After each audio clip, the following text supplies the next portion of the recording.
All of us have our own struggles and our own story. Can you speak a little bit, because I know you are on a mission, Jennifer, to help others in your own pain and the work that you've done to help others. Can you share a little bit of your story in terms of the details, so that perhaps somebody that's watching from home may also feel, even though their story could be different, that there's hope? Absolutely. Absolutely. I'd love to share my story, because really we're truly connected. We really are truly connected. My struggles really began, I was very young, I was married, had my first child when I was 25 years old, beautiful, beautiful boy, Jared. I had a daughter as well, about a year and a half later, and my world really came crashing down. It really did. My husband, my first husband at the time, struggled with mental health issues, which I really had no experience with. I really had no experience with mental health struggles. Quickly, mental health, bipolar disorder, some anxiety disorders, a lot of stuff came to the surface for my first husband. And he decided, or he was brought to this place where he started using drugs to try to cope with the mental health issue. And things went offside very, very quickly. And honestly, it was like somebody took the rug out from under me, and it was like a tsunami hitting my family. And I realized fairly quickly that it was so far out of my control. But I fought it. I wanted to be there. I felt, again, upbringing, limiting, or belief systems that I was a wife, I had to stand by, and I did as best as I could. But again, I became very disconnected. I had 2 young babies, trying to help my husband, doing everything that I could, but I was depleted. I was depleting and depleting and depleting. And my own mental health began to suffer. And so that was the beginning. Things were so far out of my control.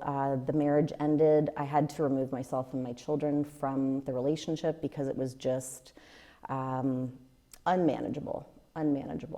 And so I had to restart. I had to take care of myself, and I did. And kind of fast forward, there was a whole lot in between that journey of trying to protect my children, make sure they had a relationship with their father as best as they could.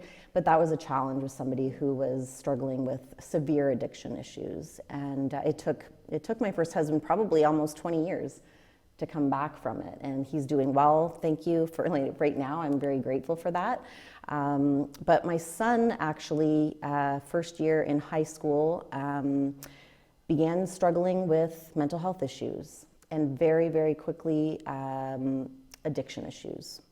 And it's been almost 9 years now, and he has been through a ton, as has our entire family. And myself as a mom, it is something I wish on nobody. Addiction is catastrophic. And I've learned a lot from it. I've suffered a lot. My son is a friggin' warrior. He is a warrior. And I come from a place of compassion and love for anybody who has a loved one who struggles with addiction, because unless you've experienced it, it's very difficult to understand. And there's a lot of judgment around it, how it should be handled, what people should do. And I'm here to say, nobody has the answers. I've learned from my own experience, you have to begin with taking care of yourself. And my health deteriorated, my mental health deteriorated. I tried as a mama bear to do everything I could. And it got to the point where I had to make a decision for me because I was so unwell. Right. And that's where I consciously started making decisions to take care of myself. And I have been able to take the tools that I've learned to now help others. Wow. Powerful story. And I'm sure many of you out there can relate to this. Jen, we're going to take a short break, but we're going to come back and talk more, not only about what Jen's work is doing, but what you can do at home when you're struggling to help your own well-being. Because here on Better Together as One, we're here to wake you up to your wellness. We'll be right back.